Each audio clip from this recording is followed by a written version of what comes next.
Even a Time Lord can't see everything coming. Welcome to WatchMojo UK, and today we'll be counting down our picks for the top 10 unexpected Doctor Who moments. Before we begin, we publish new content every day, so be sure to subscribe to our channel and ring the bell to get notified about our latest videos. For this list, we're looking at memorable moments that took audiences by surprise. Number 10, the First Regeneration. Nowadays, we're all used to Doctor Who's unique formula where our alien protagonist turns into a different actor every few years to keep things fresh. But back in the 1960s, changing the actor playing the lead character in a TV show was unheard of. Doctor! Quick, help him! No, leave him! As William Hartnell's health deteriorated, the decision was made to bring on Patrick Troughton to replace him, which meant they had to think of a brand new plot device to make this possible: regeneration. Seeing the main character die and then change bodies was always going to be a shocker, even for those who knew it was imminent.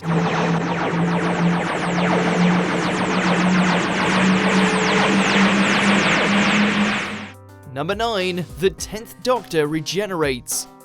We knew the 4th series would be Tennant's last, but with a roster of specials slated for the following year, we didn't think he'd be saying goodbye quite as soon as the penultimate episode. Exterminate!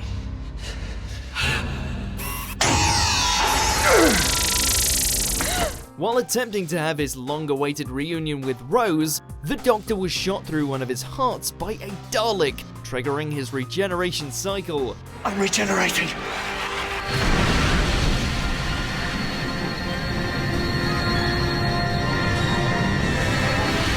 With the episode ending on this climactic moment, viewers had to wait a whole week to find out exactly what was happening.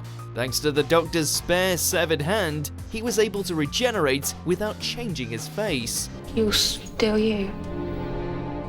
I'm still me. Number 8, Grace's death. Sharon D. Clarke was credited with a recurring role for season 11, and while people didn't expect her to join the new lineup, they also didn't expect her to be killed off at the end of the premiere. You sort things out this end, I'll climb up. I don't want you doing that. Graham, Ryan's in danger. We don't have time to argue. It turned out that the woman Ryan talks about at the start of the episode wasn't the Doctor at all. It was Grace, who heroically gave her life to electrocute and defeat Zim Shah.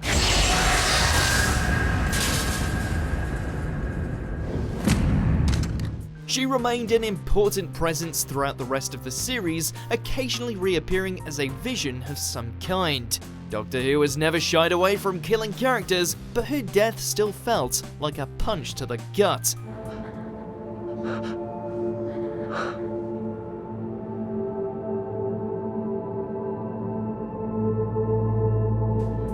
Number 7, Amy is a ganger.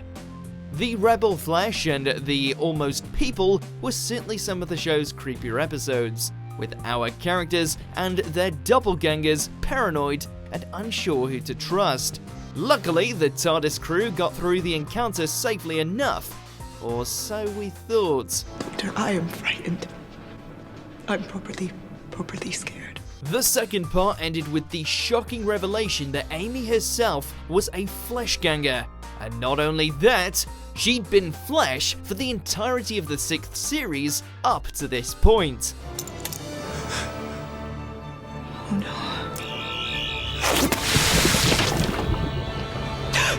And to make matters worse, she was trapped far away, pregnant, and about to give birth. All the plot twists in this scene were enough to give you whiplash.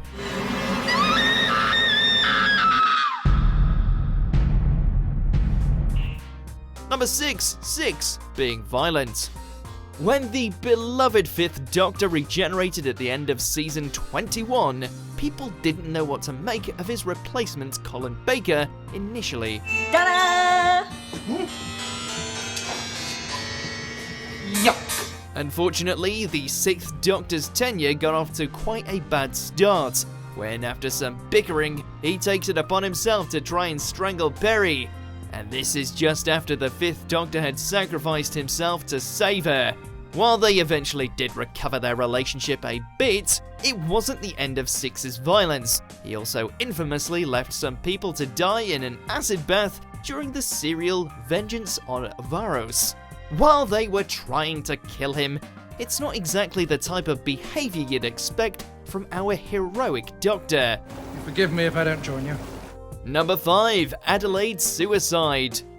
This special near the end of 10's run was scary not just for its villain, the monstrous Flood, but for the way the Doctor behaved. It's taken me all these years to realise the laws of time are mine, and they will obey me!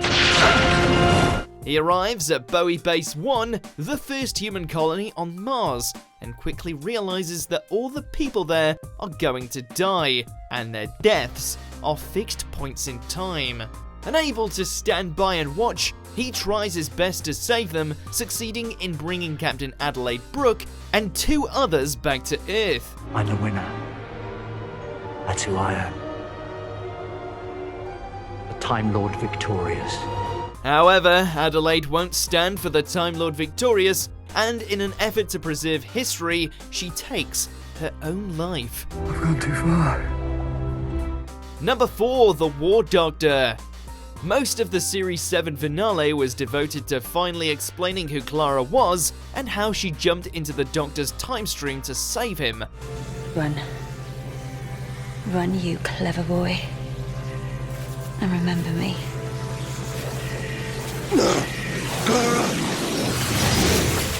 But in its closing moments, it introduced a mystery perhaps even more compelling than that, when special guest star John Hurt was introduced as none other than the Doctor.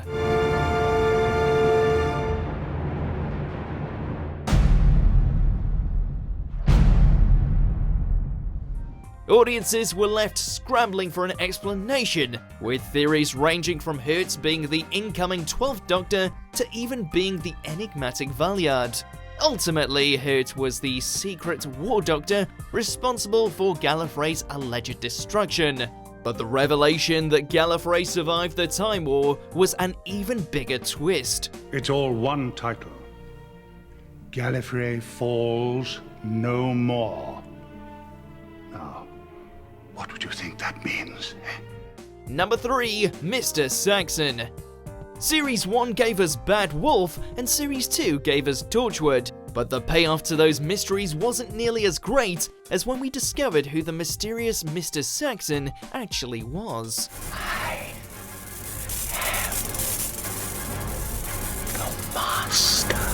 We all thought Utopia was just another Monster of the Week episode, but it turned out that the bumbling Professor Yana was actually the Master, whom everyone assumed had perished in the Time War.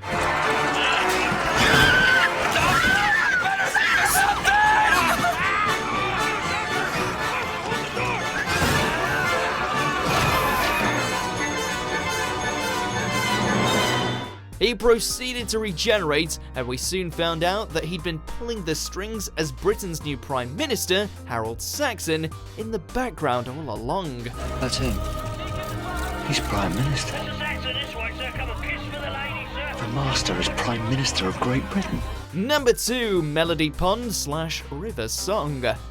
Since her first appearance in Silence in the Library, most fans were aware that there was something going on between River and the Doctor. Hello, sweetie.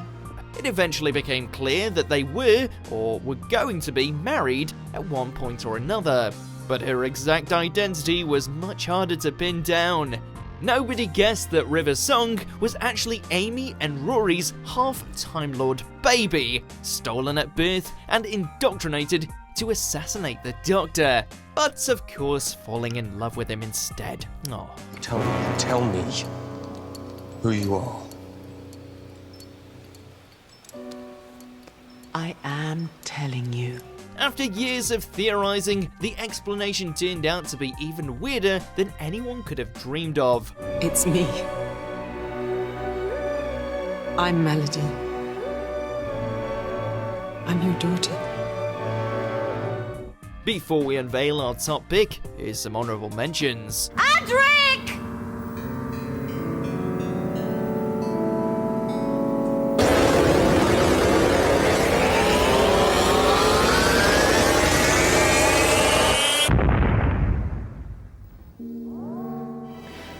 to make you lose your belief in me. Not for teenage psychology. It's not true. I was the first one ever to be signed up for the Time Agency. They were so proud of me. The Face of Boe, they called me. Number 1, the Doctor dies. The Doctor has died on screen more times than most fictional characters and can survive most things. But there are still a few rules Time Lords are forced to abide by when it comes to regenerations. What's he doing?